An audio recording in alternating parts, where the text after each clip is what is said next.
Two of the country's top chefs have warned that jobs are being put at risk after they each had 27 diners fell up to turn for their restaurant reservations. So that was on the same night as well, wasn't it? And of course, reduced capacity already, 27 is a huge number. Huge hit. With so many businesses struggling post-lockdown, could one of the solutions be paying up front to dine out? We've been running a poll on our website. 85% of diners said they would be prepared to pay a deposit to book a table. Well, we're joined now from Cornwall by TV chef Paul Ainsworth, who was one of those chefs who had 27 diners not turn up. He now wants to charge a £50 deposit at his restaurant. From Milton Keynes, Bake-Off winner Candice Brown, who already takes a deposit at her pub. Morning, Candice. And from Cork, Chef Allegra Benita, who thinks it's unfair to charge some customers in advice. Good to see you all this morning. Paul, let's come to you. Now, I know your pub, the Mariners in Rock, because I used to grow up there as a kid and I spent many a summer down there and I absolutely love it. I can't believe... Are you barred? I'm not being barred. Can you book a slot? No, but I can't believe people wouldn't turn up. I find that really, truly shocking. But how frustrating was it for you after lockdown and the lifting of lockdown measures? You can suddenly welcome people in. I imagine there was high demand from holidaymakers to have these 27 not turn up. Yeah, absolutely, Ben. It was... We just couldn't believe it. I think especially with all the awareness that Tom Kerridge had raised on the weekend. And I just wasn't expecting it. It had been a really positive start. As you say, lockdown had been extremely tough with the, the amount of money that we've borrowed to keep the company alive, to keep everybody in their jobs. We've made no redundancies. So to then have 27 no-shows in one day was unbelievable. I wonder if you take numbers, contact numbers, when people... A lot of places do, don't they? They take a contact number. Because I think if you did, I'd have been tempted to ring up and say, why did you do this? Do you have any idea why people didn't show up? Did they get nervous about going out? Or was it simply just couldn't be bothered? I actually think it was like the beginning of lockdown with, when we saw those scenes of panic buying. I think when people knew that they were going to be able to come out of lockdown on July 4 and go out to restaurants, it was probably a case of just booking loads and loads of tables and making sure that they had something for when they went out. Candice, you already take a deposit for your pub, don't you? How does that work? And what's the reaction been to the people coming who want to book a table? Yeah, so we had to. So we're in a tiny little village. It's a tiny little village pub, and we've had to take out half of our tables. So at capacity, we could probably do about 40 covers. We're now down to 20. So if we didn't have 27 people turn up, we would have no business. And me and my brother fought too hard during lockdown to keep our business running. So we charge a deposit at lunchtime. Each time it's £10. It's 20. It comes off their bill. Most people have been okay.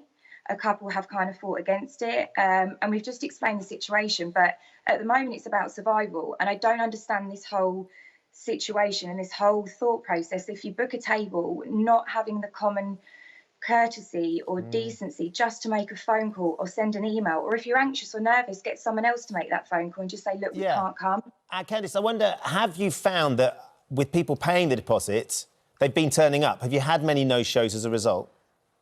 I mean, we've had a couple of no-shows. We've also had people ask, because of circumstances, can they swap their booking? We're not animals. We're not horrible. Of course, just swap it to the next week or to another day when you can do things. Or if there is an extreme circumstance, of course we give their money back. We're not awful human beings, but the hospitality industry is just trying to survive at the moment. We are on our knees. We have been on our knees from the whole thing, like a lot of businesses, and we are having to do what we can to ensure we survive. 27 no-shows is unacceptable. It's not okay. It's rude, and it is costing lives and money and businesses. And I wonder as well if each of those 27 didn't think about the impact of so many people doing it. Allegra, you think it's unfair to charge customers a deposit or to charge them money in advance. It sounds like, though, it's giving pause for thought if people do get charged. Why are you against it? Well, I have real sympathy for people in the restaurant business and chefs, but I think that dining out in a carefree way, as we did before COVID started, the general attitude is a thing of the past. People are scared and frightened to go out again. People don't know what it's going to be like when they get there, and people are really feeling the pinch. People don't have money just to throw away or to spend in a carefree way like they used to before COVID happened. But Allegra, sorry to interrupt. You're absolutely right. But these are people that are booking tables. They are people that clearly feel like they do have money and they are confident to go out and they want to go out with their families. I think booking a table is the first step in a process to being able to confidently eat again in a restaurant. People don't know what it'll be like when they get there. What will the table be like? Will they be distant? Will they be able to dine outside? What will the weather like? Will they be hungry? What will they like to order when they get there? These are a whole stream of conversations and questions that people are going through in their mind as they build up their confidence to eat out again like they did before. And I think imposing a deposit, while I understand why you would want to, is just one restriction too many on already very highly restricted diners. I mean, that's the problem, isn't it, Paul, that you're trying to get people back, and the idea of paying money up front to a wobbly customer that's nervous about coming out might be just another barrier to get people back out. Maybe not to your restaurant, because Ben is going to fill it with his family by the sound of it, but to you know, all sorts of places across the country. I completely agree, Kate, and I actually agree with what Allegra's saying. You know, we've had credit card details for now 8 years. We take the credit card details, phone number, email address, all of that. Now what's happening is people are cancelling their card. So the reason that I'm thinking about deposit is that's the next step. I agree, like some restaurants with ticketed systems, it works for them. I'm in Cornwall. I want it to be free and easy. I don't want to have to charge a deposit, because I agree that some people haven't got the money when they book a table. Some people are saving up for that experience, and sort of to be able to take money from them straight away is something I've never wanted to do. But we are going to get backed into a corner if this is a continuing thing, because by highlighting it on my social media, so many chefs like getting in contact, you know, they had this many booked and this many tables didn't show up. You know, and it's not just my industry, you know, there's a really great guy in Padstow that runs a boat that goes up and down the estuary. Same with his business. He was telling me the other day, loads of no-shows, people not turning up for the boat ride and stuff. It is damaging, especially now in these very, very difficult circumstances when people are just trying to survive and get through this. Paul, have you found that since you came out and said what you'd said about your 27 no-shows, that has improved considerably? Because it's got a lot of attention, this, hasn't it? Yeah, massively. And the majority of people on social media are, yeah, we pay a deposit. How can people not turn up? And I'm, you know, I might be being sort of very optimistic here, but I do believe that this is still a minority. But if we're not careful, it will end up ruining it for everybody. And a deposit is something that I actually don't want to do, but it might be the only solution.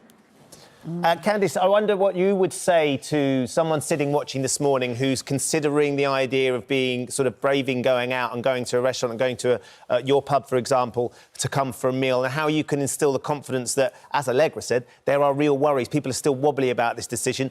Is it going to be socially distanced? Are they going to feel comfortable in that environment? Yeah, I think obviously, and I get that. I get people are worried. I'm one of those worried people. I'm worried for my business, as I know, like Paul is, and Tom, and so on. And it's really, really difficult. But we are doing the very best we can. We are following government guidelines. We are looking at everything, and we are making as many changes as we can. For instance, so Sundays, we could normally, pre-lockdown, would have done between 80, 90, up to 100 covers. Yesterday we were full, and that was 30. That's what it is. We're a village pub. I didn't ever want to charge people to come into my pub to book a table, but we explain the situation, and most people are happy. And as Paul said, it is about surviving. It's not something I thought I would ever have to do. It's nothing my brother thought we would have to do and have this conversation with the locals and so on. But it's understanding if someone comes in and they don't spend that amount of money on their meal or on their drinks, then we give them their money back. Like I said, we're not awful, but we just explain to people we're sanitizing everything. It's socially distanced. We had some lovely feedback from some people yesterday who haven't been out for months and were worried, and we are just doing our very best. And if it's not enough, then we welcome feedback to make people comfortable and to make sure people are turning up, and we're not, as Paul said, being backed into a corner where you're having to do things that you didn't want to do. Well, look, it's really good to get your input as well. I think they're really valid concerns that Allegra's raising.